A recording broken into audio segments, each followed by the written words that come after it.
Rotary మిత్రులందరికీ కూడా నమస్కారం. రోటరీ డిస్ట్రిక్ట్ ఫౌండేషన్ సెమినారు మనకు అక్టోబర్ 20th కాకినాడలో జరుగుతుంది.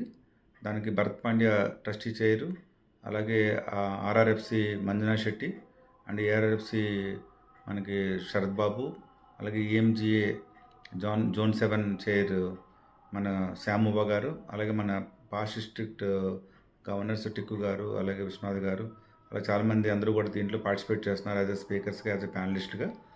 సో దీనికి అందరూ రోటరీ మెంబర్సే, president, secretary and Rotary foundation chairs, club లెవెల్లో మెంబర్స్ అందరూ కూడా ఈ కార్యక్రమానికి విచ్చేయాలని కోరుకుంటున్నాను. ముఖ్యంగా చాలా awards, individual awards, club level awards కూడా ఉన్నాయి. ఆ ఫ్లయర్ మీకు అందరికీ కూడా మేము పంపిస్తున్నాము. దాన్ని పురస్కరించుకొని ఎవరైతే ఆల్రెడీ కమిట్ అయి ఉన్నారో ఆ కమిట్ అయిన వాళ్ళు 100% ప్లెడ్జ్ పెట్టిన వాళ్ళు అది పూర్తి చేయాలి.